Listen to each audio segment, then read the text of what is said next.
So hello guys, good morning. এখন ঘড়িতে minimum বাজে 12টা। তা আমি আমার বাড়ির থেকে এখন দীঘার উদ্দেশ্যে রওনা দেবো। তা আজকের হঠাৎ করে প্ল্যানিং হলো যে দীঘায় যাব। তা আমরা যাচ্ছি 4-5 জন। তা তোমাদেরকে পরে দেখাবো কে কে যাচ্ছি। তা আপাতত যাই। কিরে বোন, তোকে থুয়ে যাচ্ছি দীঘায়। কেমন বল, তার জন্য কি আনতে হবে বল? অনেক কিছু। আচ্ছা, তোর জন্য অনেক কিছু নিয়ে আসবো। দেখি মা কি বলে, মার জন্য কি নিয়ে আসতে হবে। মা মা খেতে বসেছে। মা তোমার জন্য কি নিয়ে আসবো? যাক, মা বলেছে মার কিছু লাগবে না। অবশ্য আনার মতন কিছু নেই। আর হ্যাঁ গাইজ, এইটা আমাদের নৃসিংহপুর কাল্লাঘাটের গঙ্গা।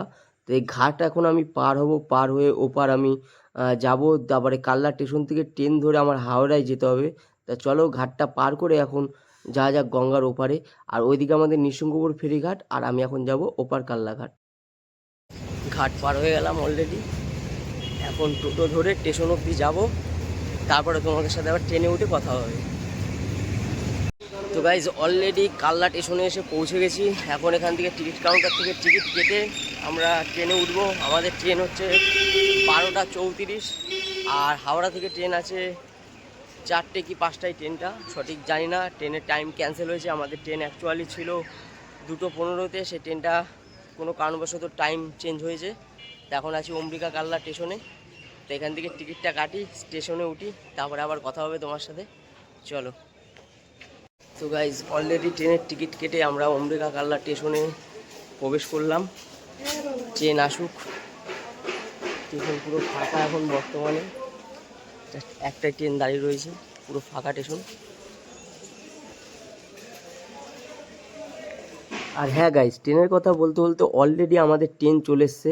তো এই ট্রেনটা কাটোয়া থেকে এসছে, এটা ডাইরেক্ট যাবে হাওড়া। তা আমি এখন এই ট্রেনে উঠবো। তা চলো।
সো গাইজ, অলরেডি ফাইনালি আমরা হাওড়া স্টেশনে এসে পৌঁছালাম।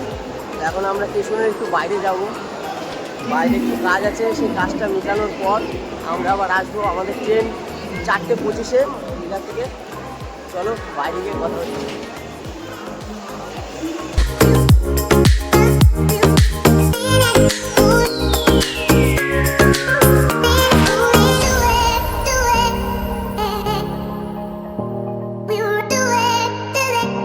দেখো, আজকের বাড়ির থেকে বেরিয়েছিলাম দীঘায় যাব বলে।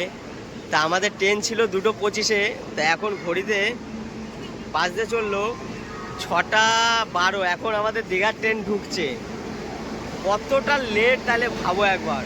আমরা মানে আমাদের ট্রেনে ওঠার কথা ছিল 2:25, সেখানে এখন কান্ডারি এক্সপ্রেস ঢুকলো 6:12-তে। এই ট্রেনটা ছাড়বে আবার 6:35-এ। ভাবতে পারছো কত লেট।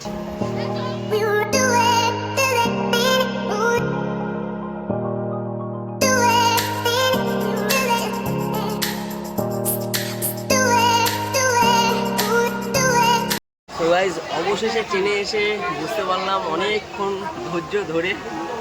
এখানটায় দিদি আছে। এখন আমাদের টিফিন চলছে পেয়ারা দিয়ে। পেয়ারা এনেছিলাম, তা এখন পেয়ারা খাওয়া হচ্ছে। তাপসদা পিছনে বসছে। সো গাইস সেই 12টা থেকে বসে বসে বসে এখন ঘড়িতে বাজে 6:42। এখন আমাদের ট্রেন হাওড়া থেকে দীঘার উদ্দেশ্যে রওনা দিল। এতটা লেট আমাদের ট্রেন। ফাইনালি দীঘায় পৌঁছে গেছি। এই হচ্ছে দীঘা স্টেশন। তা চলো এখন এই বাইরের দিকে বেরানো যাক। আমরা আজ থাকবো নিউ দীঘাতেই, একদম হোটেলের সামনে গিয়ে তোমাদের সাথে কথা হবে। তা চলো হোটেলের দিকে এখন যাওয়া যাক। হোটেলের সামনে কি আছে না আছে তোমাদের সম্পূর্ণ ভিডিওতে দেখাবো। আর আমরা কোন হোটেল নিয়েছি সেই হোটেলটাও তোমাদের দেখাবো, কেমন কি প্রাইস পড়লো। অ্যাকচুয়ালি আমরা হোটেলটা ভাড়া করেছিলাম আরও আজ থেকে 2 সপ্তাহ আগে। তা হোটেলটা তোমাদের দেখাবো। চলো হোটেলের সামনে যাওয়া যাক। হোটেলটা কি আছে না আছে সম্পূর্ণ এই ভিডিওতে তোমাদেরকে দেখানো হবে। সো গাইস ফাইনালি আমাদের হোটেলে আমরা প্রবেশ করলাম। এই হচ্ছে আমাদের হোটেল।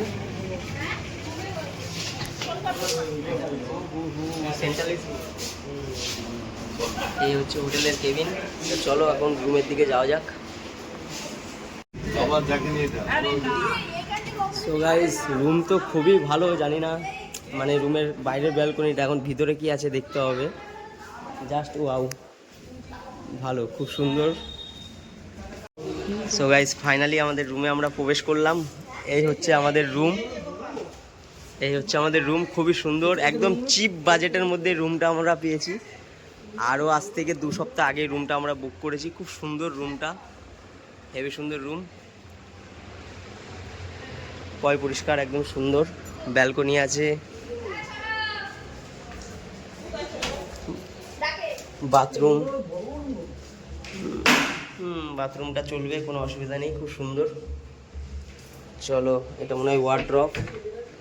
আচ্ছা, লেপ কাতা বালিশ, বাবা রে বিচ্ছিরি গন্ধ।